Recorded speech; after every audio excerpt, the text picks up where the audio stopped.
Hello everyone, Chanakya study के इस YouTube channel पे आप सभी का स्वागत है। आज हम लोग जो एसएससी सीएचएसएल का 10 अगस्त का एग्जाम हुआ है उस जो मैथ का सवाल पूछा था उस मैथ के प्रश्नों को देखने वाले हैं कि किस तरह का एग्जाम में क्वेश्चन मैथ का पूछा है, ताकि उससे आपको और भी जो एसएससी सीजीएल का एग्जाम चल रहा है उसमें आपको कुछ पता चल सके। तो चलिए 10 अगस्त का जो भी सवाल पूछा है उसमें हम लोग क्वेश्चन को देखते हैं। तो क्वेश्चन देखिए स्क्रीन पे क्या कहता है, लेकिन उससे पहले यदि हमारे इस YouTube चैनल पे नए हैं तो इस चैनल को सब्सक्राइब कर दीजिए और बेल आइकन प्रेस कर दीजिए, ताकि जब भी नया वीडियो अपलोड किया जाए तो सबसे पहले नोटिफिकेशन आपको मिले। तो क्वेश्चन देखिए स्क्रीन पे कहता है कि यदि किसी वस्तु को 65,550 रुपया में बेचने पर 15% का लाभ कमाता है, तो यदि 81,510 रुपये में वस्तु को बेचा जाए तो बतलाएं कि कितना प्रतिशत का लाभ कमाएगा। ये 10 अगस्त का जो सीएचएसएल का एग्जाम हुआ उसमें पूछा हुआ सवाल है। तो चलिए बनाते हैं। कहता है वस्तु को कितना में बेचता है, तो 65,550 रुपया में बेचता है, यानी कि विक्रय मूल्य हो गया 65,550। 15% का लाभ कमाया, मतलब लाभ हानि आप प्रॉफिट लॉस का जो वीडियो है डिटेल, अगर इसको नहीं समझ में आए तो देख लीजिएगा, प्लेलिस्ट में दिया हुआ है। यहाँ पर हम लोग विक्रय मूल्य का तुलना विक्रय मूल्य से करके क्रय मूल्य निकाल लेते हैं। विक्रय मूल्य इतना है, 15% लाभ हुआ 115, क्रय मूल्य निकालना चाहते हैं 100 से इंटू कर देंगे। अब इसको आप सॉल्व करके देखिए कितने बार में कटेगा।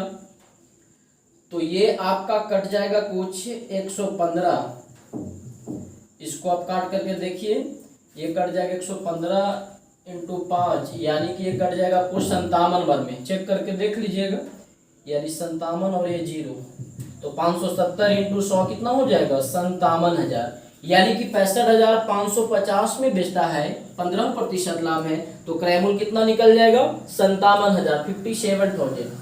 अब आगे क्वेश्चन में कहा कि यदि 81,510 रुपया में बेचता, यानी कि क्रय मूल्य हमारा निकल चुका है और विक्रय मूल्य क्वेश्चन में कहता है कितना होना चाहिए था, तो 81,510 रुपया होना चाहिए। तो ये क्रय मूल्य है, ये विक्रय मूल्य, यहाँ से लाभ नहीं देख लेंगे, गेन नहीं निकल जाएगा। तो घटा कर देखिए 0, ये 1 हो गया 5, 0 1, ये 5, 11 में से 7 जाएगा 4 और 7 में से 5 चला गया 2, यानी 24,510 रुपये का लाभ होगा।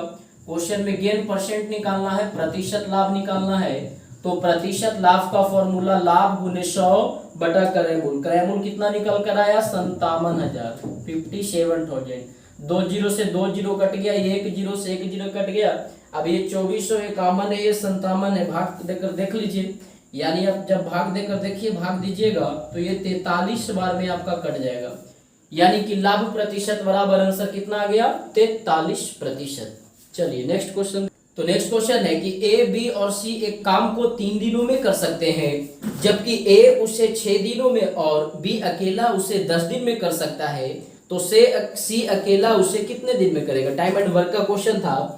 कहता है ए बी सी तीनों मिल करके काम को कितना दिन में करते हैं 3 दिन में, जबकि बी अकेले कितने दिन में करता है 10 दिन में, और ए अकेले कितने दिन में 6 दिन में। तो आपको बतलाना है कि सी अकेले उस काम को कितना दिन में करेगा। तो आप टोटल वर्क मान करके एलसीएम ले लीजिए, यानी एबीसी मिलकर के 3 दिन में एक काम कर रहा है ना, इसके कुछ कटेबल में ले लेते हैं, कुछ वैसा टोटल वर्क उससे भी बना सकते हैं, या फिर एबीसी तीनों में से बी और ए वाले को घटाकर वैसे भी निकाल सकते हैं। इसको इस तरह से भी निकाला जा सकता है कि एक दिन का सी का वर्क कितना हो जाएगा, एक दिन का सी का काम, तो तीनों मिलकर के 3 दिन में एक काम करता है, मतलब 1 डे में कितना करेगा 1/3 वर्क, एक दिन में 1/3 काम। और ये बी एक दिन में कितना करेगा 1/10, और ए एक दिन में 1/6। तो ये तीनों में से बी और ए वाले को घटा देंगे तो एक दिन सी का वर्क निकल जाएगा। तो एलसीएम हो जाएगा आपका यहाँ कितना 30 हो जाएगा, ये 10 - 3 5, 5 3 8, 10 में से 8 गया 2, 2/30, यानी कि 1/15, यानी एक दिन में सी कितना काम करेगा 1/15 काम करेगा। तो टाइम एंड वर्क आप डिटेल वीडियो देख लीजिएगा। एक दिन का वर्क का जो रिवर्स होता है वो टोटल टाइम होता है, यानी सी एक दिन में 1/15 काम कर रहा है, यानी सी टोटल वर्क कितना दिन में करेगा 15 दिन में करेगा। आप ऐसे निकाल सकते थे, या फिर डायरेक्ट ऐसे एलसीएम से भी टोटल वर्क मान करके, ABC 3 दिन में दिया है और B कहता है 10 दिन में अकेले करता है, A 6 दिन में अकेले, C निकालना है। टोटल वर्क यानी तीनों से जो कटेबल है उसको मान लेते हैं। टोटल वर्क जो 30 मान लीजिए, मान लिए कितना है 30, यानी LCM इसका टोटल वर्क 30, टोटल वर्क 30। अब ये 3 दिन में 30 काम करता है, टोटल एक वर्क यानी कि यहाँ 30 पार्ट मान लिए, ठीक है। तो ये 3 दिन में 30 काम, तो एक दिन में कितना करेगा 10 काम करेगा ये तीनों मिल करके। और ये B 10 दिन में 30 काम यानी एक दिन में 3 काम करेगा। A 6 दिन में 30 काम यानी एक दिन में 5 काम करेगा। मतलब A और B मिलकर के एक दिन में 5 और 3 8 काम करेगा और ये तीनों मिलकर के एक दिन में 10 काम कर रहा है। तो 10 में से 8 घटा देंगे तो कितना आ जाएगा 2 काम, यानी C जो है एक दिन में कितना काम करेगा 2 काम। और C से टोटल काम करवाना था, टोटल काम कितना है 30। तो C जो है आप डायरेक्ट भी ऐसे सोच कर बना सकते हैं, लिखने की जरूरत नहीं है। लिखना चाहें तो लिख सकते हैं कि C जो है 1 डे में कितना वर्क करता है, तो 10 में से 8 घटा देते हैं 2 वर्क। तो C एक दिन में 2 काम करता है और टोटल कितना करवाना है 30 काम। तो 2 काम एक दिन में था, 30 काम कितना दिन में 15 दिन में। तो ऐसे भी आंसर आ गया कि 15 डे। आप डिटेल इसका वीडियो देख लीजिएगा टाइम एंड वर्क का। चलिए नेक्स्ट क्वेश्चन देखिए, अगला क्या कहता है। क्वेश्चन है कि यदि A, B और C की कुल आय 66,500 रुपया है, B की आय C की आय की और B की आय C की B की सॉरी कहता C की आय जो है B की आय की दुगनी है और B की जो आय है वो A की आय की 125% है, तो C की आय कितना होगा। देखिए कहता है कि जो A की आय है सॉरी जो B की आय है वो A की आय का 25% है। कितना परसेंट 25% नहीं सॉरी, B की आय जो है ये दोगुना हो गया और B की आय जो है वो A की आय का 125%। क्वेश्चन देख लीजिए, थोड़ा कंफ्यूजन है, क्वेश्चन लिखा हुआ गलत में। कहता है B की आय जो है वो A की आय की 125%, मतलब A का 100 होगा तो B का 125% का मतलब 125। और कहता है जबकि C की आय जो है वो B की आय की दुगना है, मतलब B का 1 होगा तो C का दुगना यानी कितना हो जाएगा 2। इसको कैंसिल कर दीजिए, 25 चौको 100, 25 पचे 125। तो आपका ABC का रेशियो कितना हो जाएगा, जिससे लास्ट उसी से शुरू उल्टा इन करके रेशियो का देख लीजिएगा 4, 5, 10 या फिर सेम करके B वाले को भी। तो ABC तीनों का रेशियो निकल गया 4, 5, 10, तीनों का आय का अनुपात। क्वेश्चन में कहा है कि टोटल आय जो है 66,500, टोटल 66,500 हम लोग कहेंगे 10, 5, 15, 15, 4, 19।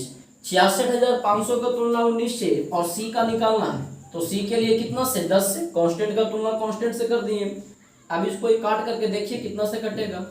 19 3 57, आपका 9 19 पचे 95, 3500 और ये 10 यानी कि कितना निकल जाएगा 35,000।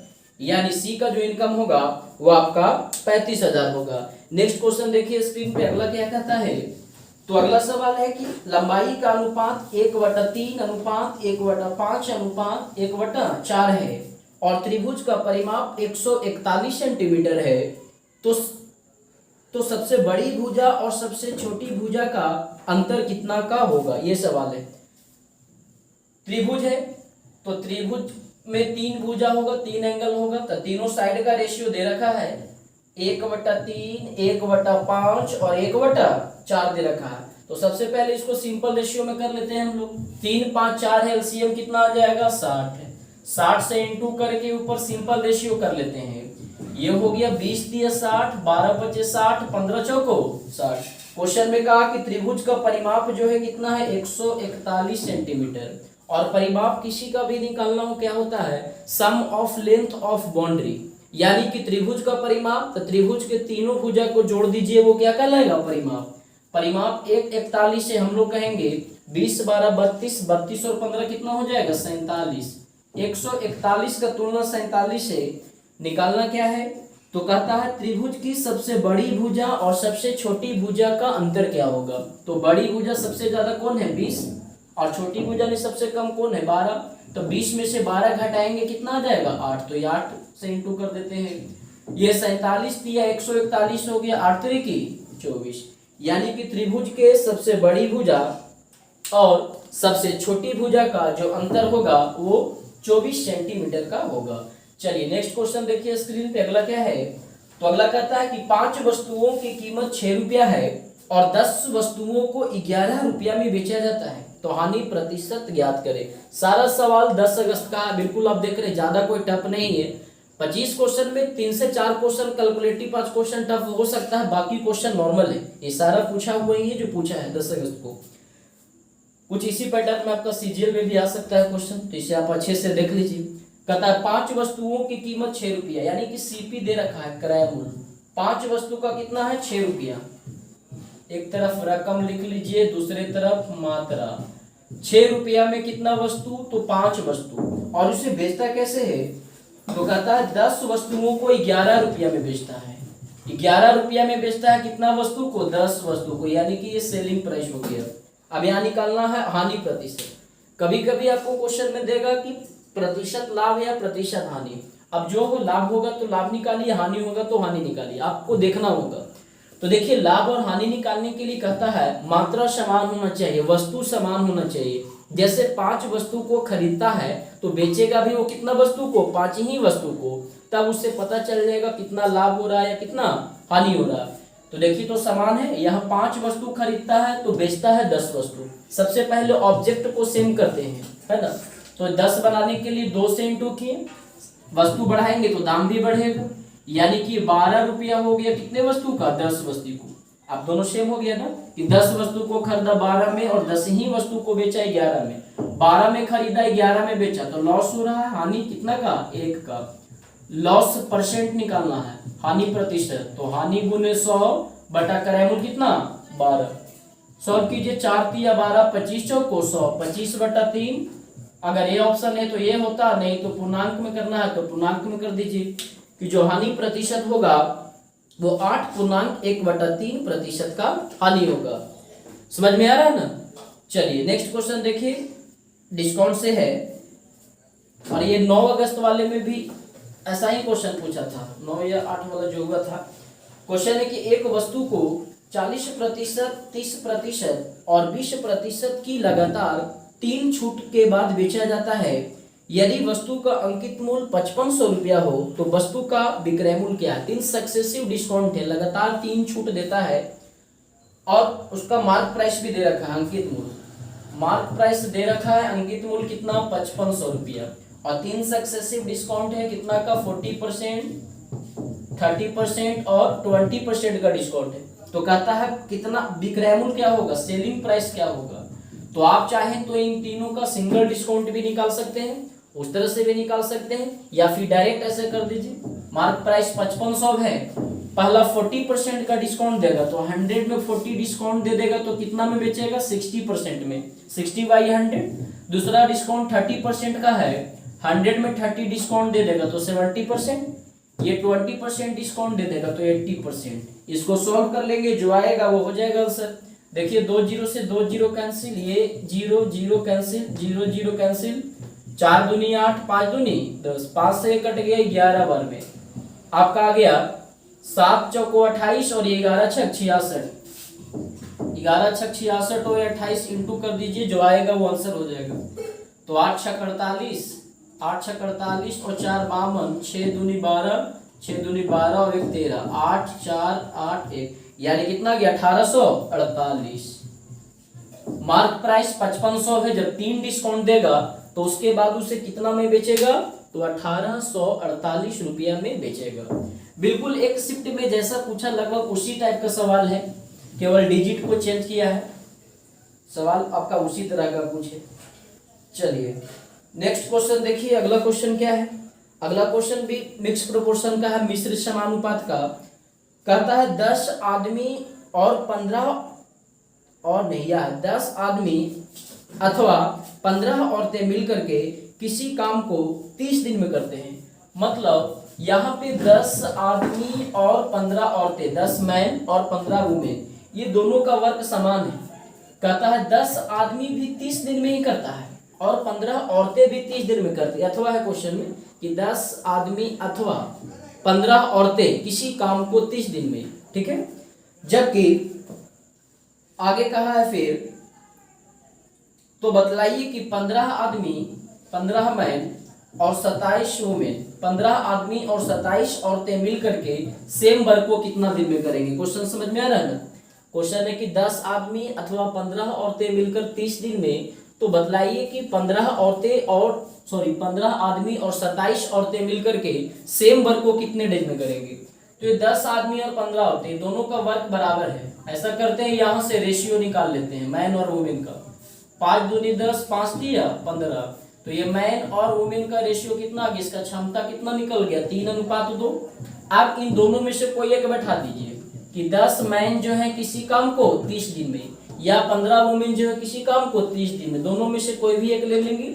और एक जो निकालना है वो ये निकालना है कि 15 आदमी और 27 औरतें सेम काम को कितने दिन में करेंगे, डी डेज में या एक्स डेज में, वही सेम वन वर्क है ना, एमडीएच पर है ये। चलिए, तो m के जगह पर कितना आया 3, m के जगह पर 3 बैठा देते हैं, तो 10 दिया 30 इंटू 30, यहाँ m के जगह पर 3 बैठाएंगे तो 15 तिया 45, 15 प्लस, और ये w के जगह पर 2 बैठाएंगे तो 27 दूनी 54, आपका हो गया 5 4 9, 5 4 9 99 इंटू डी निकालना है, डी को डी रहने देते हैं।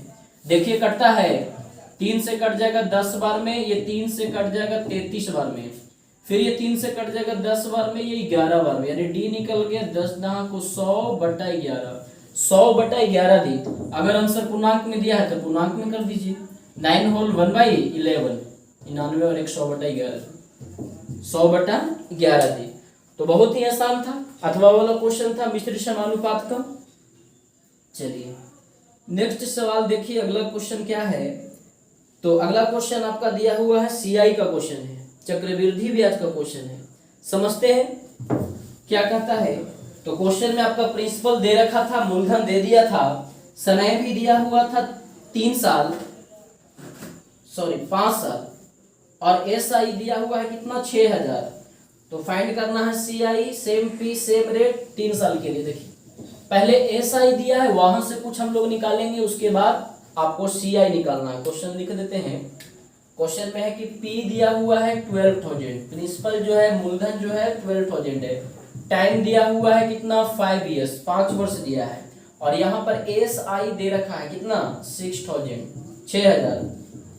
निकालने के लिए क्या कहा, फाइंड CI, चक्रवृद्धि ब्याज निकालना है।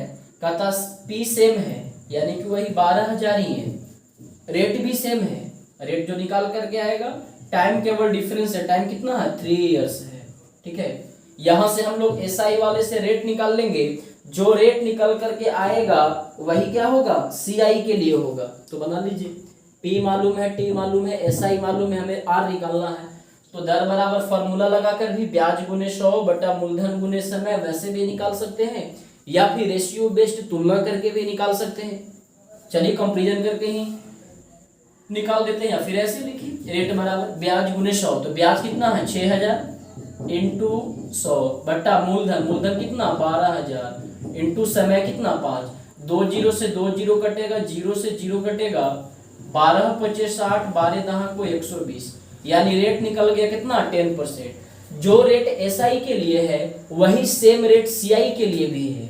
तो यहाँ पर आप सीआई निकाल लीजिए। अब रेट 10% है, रेट 10% है, पी 12,000 है, टाइम 3 वर्ष है। तो आप डिटेल चाहें तो सीआई का जो फॉर्मूला होता है उसमें बैठा करके डिटेल निकाल सकते हैं कि सीआई बराबर P इंटू 1 + R/100 के पावर T माइनस P, सारा मालूम है, P R T बैठा करके निकाल लीजिएगा। या फिर ऐसे में निकाल सकते हैं, अगर कुछ शॉर्ट निकालना चाहें तो 10% बढ़ रहा है रेट, यानी 110/100, 0 से 0 कट गया, 11/10, टाइम कितना है 3, 11 का क्यू 1331, 10 का क्यू 1000, ऊपर वाला अमाउंट, नीचे वाला क्या कहलाता था प्रिंसिपल, ऊपर वाला मिश्रधन, नीचे वाला मूलधन। डिटेल सीआई का वीडियो देख लीजिएगा, वहां पे सारा कॉन्सेप्ट को अच्छे से समझाया गया है। ये अमाउंट हो गया 1331, मूलधन हो गया 10,000। क्वेश्चन में दे रखा है मूलधन कितना है 12,000, हम लोग कहेंगे कितना 1000, तुलना कर दे रहे। निकालना क्या, अगर अमाउंट निकालना होता तो 1331 से करते, लेकिन ब्याज निकालना है सीआई, तो ब्याज बराबर मिश्रधन माइनस मूलधन, 1331 माइनस 1000 करेंगे तो कितना आ जाएगा 331। अब ये 3 0 से 3 0 कैंसिल हो गया, 331 को 12 से इंटू कर दीजिए, जो आएगा वो आपका आंसर हो जाएगा। तो 2 6 6 1 3 3 2 7 9 3 यानी 3972, यानी कि जो चक्रवृद्धि ब्याज होगा वो आपका 3972 होगा। आप चाहें तो ये फॉर्मूला पर भी बैठा करके निकाल सकते हैं, और भी कुछ शॉर्ट है जो सीआई का है, वहां पर सारा टाइप जो बताया हुआ है किस तरह से बनाएंगे। चलिए नेक्स्ट क्वेश्चन देखिए, अलजेब्रा से था। क्वेश्चन था कि x plus 1/15x is equal to 3 है। तो आपको बतलाना था, आपको निकालने के लिए कहा गया था इसमें कि 9x cube plus 1/375x cube का वैल्यू कितना होगा, ये निकालना था, और ये दे रखा था। तो चलिए दोनों साइड क्यूब कर दीजिए। ऐसे तो डायरेक्ट पूरा पढ़े होंगे तो डायरेक्ट भी लगा सकते हैं, लेकिन यहाँ पर हम लोग डिटेल कर देते हैं, क्यूब कर देते हैं दोनों साइड, होल क्यूब, इधर भी क्यूब इधर भी क्यूब। तो a प्लस बी के होल क्यूब पर हो जाएगा। तो a प्लस बी का होल क्यूब का फॉर्मूला क्या होगा, a क्यूब यानी x cube plus b cube. जब b क्यूब करेंगे यानी 1/15x का क्यूब होगा, यानी कि 1 का क्यूब तो 1 ही होगा, ये 15 का क्यूब और ये x cube, a cube plus b cube plus 3ab। तो 3 इंटू ए हो गया x और b हो गया कितना 1/15x। 3ab into A plus B होता है 3a cube plus b cube plus 3ab into A plus B. तो a प्लस बी यानी x प्लस 1/15x, और इसका वैल्यू कितना है 3। तो यहाँ पे 3 बैठा देते हैं, और इधर क्यूब किए तो 3 का क्यूब ये 27 तो होगा ही। चलिए तो x क्यूब प्लस 1 अब ये 15 का क्यूब कितना होगा, तो 15 का स्क्वायर होता है 200, 15 का स्क्वायर 225, फिर से 15 से करेंगे तो 5 5 25, 5 दूनी 10 2 12, 5 5 5 25, 5 दूनी 10 2 12 का 2, 5 दूनी 10 1 11, 5 2 2 5 5 2 7 2 1 3 33 75, यानी यहाँ पर आ गया 15 का क्यूब 33 75 x क्यूब प्लस ये x से x कट गया, 3 5 15, 3 5 15, यानी कि कितना गया यहाँ पे प्लस 3/5। अब ये प्लस 3/5 को इक्वल टू के उस तरफ भेजेंगे तो कितना हो जाएगा -3/5, है ना। लेकिन हमें निकालना क्या था, तो हमें निकालना है 9x क्यूब प्लस 1/375x को 9 निकालना, लेकिन है तो यहाँ x ना। तो ऐसा कीजिए कि 9 से दोनों तरफ मल्टीप्लाई कर दीजिए, कितना से 9 से, क्यों, क्योंकि 9x क्यूब निकालना है, और जब क्यूब किए तो केवल x क्यूब आया। तो 9 से जब गुना करेंगे तो ये हो जाएगा आपका 9x क्यूब प्लस, अब इस 9 से करेंगे तो दोनों में ना, अब 9 से इसको भाग देंगे, 9 इंटू इतना तो आ जाएगा आपका कितना, भाग दीजिए 9 3 27, 6 33 6, 9 7 63, 4 9 5 45, 375x क्यूब, और यही तो निकालना था। इधर देखिए, इधर घटा लीजिए, तो घटा करके फिर या फिर डायरेक्ट भी ऐसे कर सकते हैं। 27 को 9 से कर देते हैं तो 9 7 63 का 3 हाथ में 6, 9 दूनी 18 6 24, 243 माइनस 9 3 27/5, इसी का ना वैल्यू निकालना है, तो इसका वैल्यू ये आ गया। अब इसको सॉल्व कर लीजिए, एलसीएम हो गया 5, एलसीएम 5 हो जाएगा, 5 3 15, या फिर इसको ऑप्शन देखना पड़ेगा कैसा है, पॉइंट भी कर सकते हैं यहाँ पे। ये 243 माइनस 5 5 25, 2 27 5 24, 243 माइनस 5.4 घटाएंगे तो कितना आ जाएगा, तो 237.6। फ्रैक्शन में भी कर सकते थे या ऐसे निकाल सकते थे। तो कुछ नहीं, क्या किया गया है, केवल होल क्यूब किया गया, उसके बाद 9x क्यूब निकालना था, तो 9 से हम लोग इक्वल टू के दोनों साइड में क्या कर दिए, मल्टीप्लाई कर दिए, तो जिससे हमारा आंसर आ गया। तो कुछ अलजेब्रा के ऐसा क्वेश्चन था, डायरेक्ट नहीं दे करके x 1/x 15-20 करके ऐसे दे दिया था। देखिए क्वेश्चन ट्रिगोमेट्री से था, चलिए उसको भी देख लेते हैं हम लोग क्या था। तो क्वेश्चन था 3 sec alpha plus 4 cos alpha बराबर 4√3, और निकालना था 1 minus sine alpha plus cos alpha का वैल्यू निकालने के लिए कहा गया था। देखिए क्या है, 3 sec alpha plus 4 cos alpha बराबर 4√3, और निकालना है 1 minus sine alpha plus cos alpha. Theta के जगह पे केवल एंगल अल्फा दे दिया है, तो तो आप इसमें देखिए दो तरह से, एक तो चाहे तो डिटेल भी सेक को 1/cos में करके एलसीएम लेकर के वैसे भी cos का वैल्यू निकाल सकते हैं, और या तो चाहे अगर डायरेक्ट सॉरी अल्फा का, या डायरेक्ट भी अगर आप कहें थीटा या अल्फा कुछ पुट करके 30 डिग्री 60 डिग्री, जिससे कि एलएचएस और आरएचएस दोनों को सेटिस्फाइड कर दे, तो उस तरह से भी बिल्कुल बनाया जा सकता है। तो चलिए कुछ पुट करके देखिए आता है कि नहीं। मान लेते हैं कि थीटा अल्फा 30 डिग्री रखते हैं, 30 45 60 जो ऑप्शन के अनुसार ऐसे यही चेक किया जाता है, 30 45 60। एग्जाम में आपको टाइम बचाना है तो ऐसे भी कर सकते हैं। तो देखिए 3 sec 30 का वैल्यू कितना होता है, तो cos 30 का होता है √3/2, और cos का उल्टा सेक होता है यानी √3/2 यानी 2/√3 प्लस cos 30 अल्फा 30, तो cos 30 का वैल्यू कितना हो जाएगा √3/2 यानी 3 दूनी 6/√3, और यहाँ हो गया 4√3/2। देखिए तो आएगा 4√3, 2√3 हो गया, √3 से √3 कट गया, 6 दूनी 12, 2 से 2 कट गया, तो हो गया आपका 4 या 12, 12 दूनी 24/2√3 यानी 12/√3, 12/√3 आ रहा। अगर √3 से ऊपर नीचे मल्टीप्लाई कर दें तो हो गया 12√3/3 यानी 3 चौको 12, 4√3 बिल्कुल आ रहा है। थोड़ा कैलकुलेशन है, आप जैसे ही यहाँ पर अल्फा 30 डिग्री बैठाएंगे तो ये 4√3 के बराबर आ जाएगा। अब हमें मालूम चल गया कि अल्फा 30 डिग्री बैठाने से इसमें सेटिस्फाइड है, 30 डिग्री से बैठाने से अल्फा का वैल्यू एलएचएस और आरएचएस इक्वल आ जा रहा है। तो आप जो निकालना है उसमें अल्फा का 30 डिग्री बैठा करके निकाल लीजिए। तो 1 - sin 30 प्लस cos 30, क्योंकि यही निकालना है। sin 30 का वैल्यू कितना होता है 1/2, और cos 30 का वैल्यू √3/2। एलसीएम हो गया आपका 2, तो 2 माइनस ये 2 कटेगा तो 1 प्लस √3 यानी कि 1 प्लस √3/2 इसका आंसर आ गया।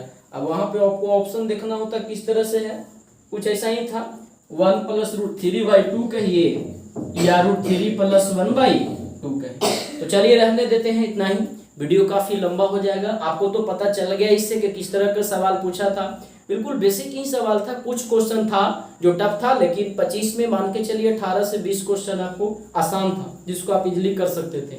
तो कमेंट करके बताइए आपको कैसा लगा, समझ में आया कि नहीं, किस कैसा क्वेश्चन पूछ रहा है ये बताइए, और वीडियो को लाइक कीजिए, शेयर कीजिए, सब्सक्राइब कीजिए। Thank you.